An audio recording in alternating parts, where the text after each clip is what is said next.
जात पात धर्म मजहब यही सब बता के, और जो वोट देता है तो किरासन की पेंदी में जलता है वो रोशनी होता है। लालू जी नीतीश जी की स्थिति ऐसी है वो अब सत्ता चला नहीं सकते हैं। क्यों?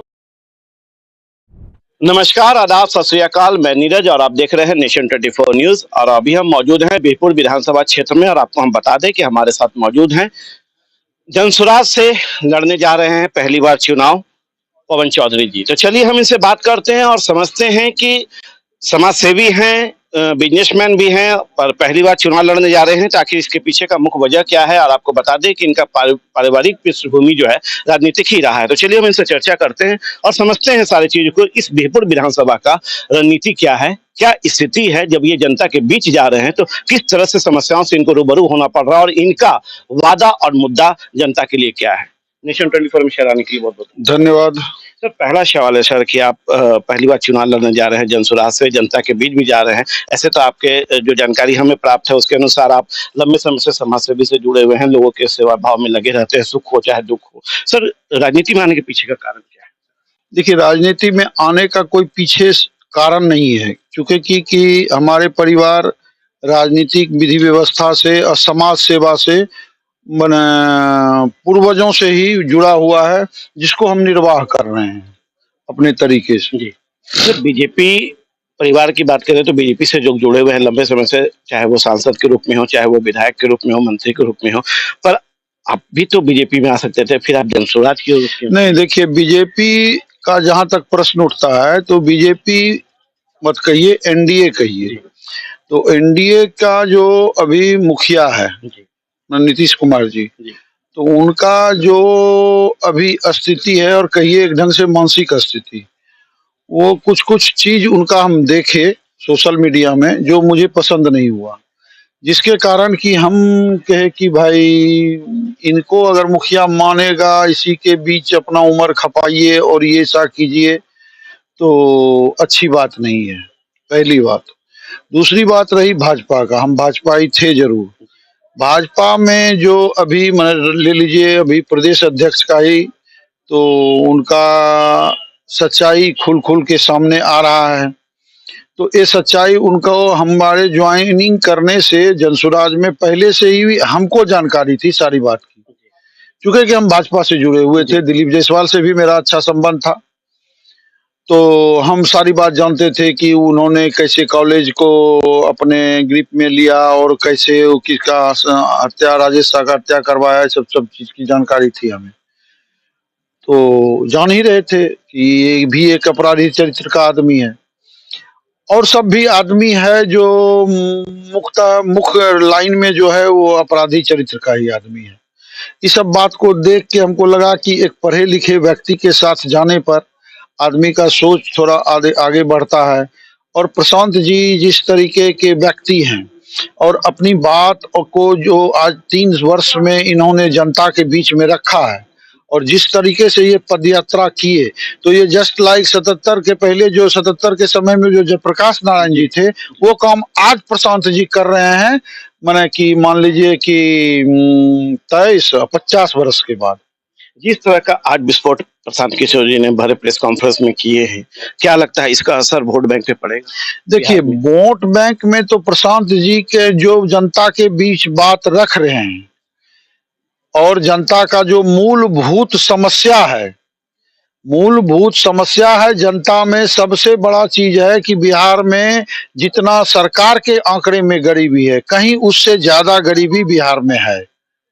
तो प्रशांत जी ने पैदल यात्रा करके उसको समझा, और समझने के बाद यही लगा कि यहाँ का जो मूलभूत समस्या है कि शिक्षा की कमी, तो जिसको उन्होंने प्रथम लाइन में रखा कि शिक्षा की यहाँ कमी है। दूसरा, ये पलायन वाली बात है। तो पलायन वाली बात भी पूरा बिहार को समझा रहे हैं कि पलायन जो हो रहा है, तो ये पलायन जो हो रहा है, इसको कभी किसी सरकार ने, बिहार की सरकार या भारत के प्रधानमंत्री रोकने का कभी प्रयास नहीं किए। तो यहाँ का जो भी मुख्यमंत्री बने, जात पात के नाम पर बने, धर्म के नाम पर बने, जिस भी तरह से बने, कुर्सी मिल जाने के बाद उसने गरीबी हटाने पर कभी सोचा ही नहीं। उसको लगा 5 किलो अनाज दे रहे हैं तो चलो 5 किलो अनाज दे के बेरोजगार तो कर रहे हैं बिहार को। अब बिहार का पूरे देश में मिल रहा है तो एक बेरोजगारी अब पहले से है और ये 5 किलो अनाज दे के बेरोजगारी बढ़ाए। उसके बाद सिलेंडर हुआ, सब चीज मिल गया जनता को, सड़क मिल गया, नाली मिल गया, बिजली मिल गया, सब चीज मिल गया। लेकिन जो मूलभूत समस्या है जनता का, मूलभूत समस्या है शिक्षा की कमी। और शिक्षा की कमी नीतीश जी गांव-गांव में स्कूल पर स्कूल खोलते जा रहे हैं। क्या उससे बच्चे शिक्षित हो रहे हैं? क्या कोई गरीब का बच्चा डॉक्टर इंजीनियर आज बन रहा है? आप खुद घूम रहे हैं, आप मीडिया से हैं, आप खुद पत्रकार हैं, गांव में जाके देखिए, 10 घर में घूम के पूछिएगा कि आपका बच्चा मैट्रिक पास है, तो कहेगा नहीं। नहीं तो पढ़ाने का पैसा ही है उनके पास नहीं है। स्कूल में जाता है, खिचड़ी खिलाता है, खिचड़ी खिला के चला जाता है। बहुत बच्चा तो यही पड़ गया है कि पढ़ाई के बदले हम खिचड़ी ही खाने के लिए जाता है। क्या है, शुद्ध रूप से उसको भोजन घर में नहीं मिल पाता है। यह स्थिति बिहार की है। बिहपुर की अब हम चर्चा करते हैं कि आप लगातार जनता के बीच जा रहे हैं, तो मूलभूत सुविधाओं के साथ और वो कौन सी समस्या आपको नजर आ रही है, ये जनता अब तक पहुंचा रही है, जिसको लेके आप आश्वस्त हैं कि यदि आप आते हैं और टिकट मिलता है और आप जीत के आते हैं तो पहला बदलाव जो है वो सारा करेंगे? देखिए, बिहपुर का जैसे कि आप नारायणपुर की तरफ से आ रहे हैं जी। नारायणपुर में रोड के उत्तर साइड लगभग 4-5 पंचायत है नारायणपुर प्रखंड में। तो उसमें है कि बाढ़ का पानी जो नदी में आता है तो बांध पर जो चढ़ता है तो कसाव से पानी लोगों के खेत में भर जाता है। ये लगभग 2-4-5 हजार एकड़ में भर जाता है, जिसमें कि समय पर फसल लगाया नहीं जाता है, जिसके कारण कि किसान को वो फसल माने कि मान के चलिए जनवरी लास्ट में लगाता है तो पैदावार ठीक नहीं होता है। तो उस समस्या को हमने समझा। अगर पार्टी हमको टिकट देती है, हम पर दाव लगाती है, तो जनता का वो मूलभूत समस्या को हमने समझा और वो कैसे पानी नदी का पानी जलस्तर नीचे होने पर वो कैसे खेत से तुरंत निकलेगा, उसका पहले हम व्यवस्था करेंगे। प्रशांत को किशोर जी के आने पे आपने वो जनसलाब दिखाया है उन्हें, जो शायद यहाँ की जनता ने शायद कभी नहीं देखा होगा। क्या लगता है वो वोट बैंक में बदलेगा? देखिए, उसमें कोई किराए पर आदमी नहीं आया था। जो भी आए थे लोग, हम लोग ने प्रचार प्रसार किया पूरे बिहपुर विधानसभा, नगोचिया, गोपालपुर विधानसभा और भागलपुर जिला में जिन जिन लोगों को आना था वो अपने सुविधा से आए। और सब जनता सिर्फ इस चक्कर में है कि आज तक हम लोग भाजपा के डर से लालटेन के डर से भाजपा को वोट देते आए हैं। आज एक नई विकल्प हम लोग के बीच में आया है। तीसरा विकल्प जनता को अब दिख रही है। हाँ, जनता को नहीं, मजबूत विकल्प दिख रहा है, तीसरा भी नहीं। एक तो पढ़ा लिखा है आदमी, इतना मेच्योर्ड है, अच्छे आपके विभाग के लोग भाग जाते हैं उनसे बात करने में। अच्छे लोग मीडिया से जो आते हैं तो उनसे बात करने में बहुत उनको बझाने का कोशिश करते हैं, लेकिन फंसा नहीं पाते हैं, क्योंकि इंटेलिजेंट आदमी है वो। पैदल चल के जनता का दुख देखे हैं, दामन पर कोई दाग नहीं है।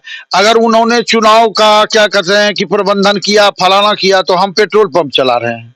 आज लोग करा चुनाव का प्रबंधन कर रहा है, व्यापारी है, फलाना है, ऐसी बात नहीं है। अब हमको कहिए व्यापारी है तो इसके पहले हम क्या थे?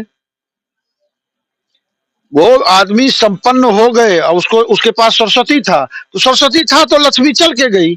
तो जहाँ सरस्वती रहता है वहां लक्ष्मी जाती है। तो मान के चले कि वोटर्स अधिकार यात्रा जो अभी राहुल गांधी और तेजस्वी यादव ने किया, जिसके लिए उनके भी जो सभा में जो है भीड़ देखने को मिली, तो उसका डर कहीं कहीं जनस्वराज को हो सकता है क्या? देखिए, सभा में भीड़ भाड़ा पर जुटाना और खुशी से जाना, दोनों में अंतर है। राहुल जी आए, गाड़ी के ऊपर बैठ गए। राहुल जी जब भागलपुर आए तो कम से कम भागलपुर से के हवाई अड्डा से कम खलीफाबाग चौक तक भी पैदल जाते, तब न समझते कि राहुल जी आए और पैदल यात्रा किए। गाड़ी पर चढ़ के ऊपर में जा रहे हैं तो वो पैदल यात्रा हो गया। तो ये सब तो नौटंकीबाज है, अपना नौटंकी करता है। वैसे भी कांग्रेस का यहाँ कुछ है नहीं, बिहार में कांग्रेस का कुछ नहीं है। वो जो झोला है क्या कहते हैं राजद का, और उसको जैसे चलाएगा वैसे उसको चलना है, उसकी मजबूरी है। उनका कोई यहाँ विधि व्यवस्था रह नहीं गया है। महिलाओं को लेके आपके जनसराज में या आपके बीरपुर में आपकी सोच क्या है?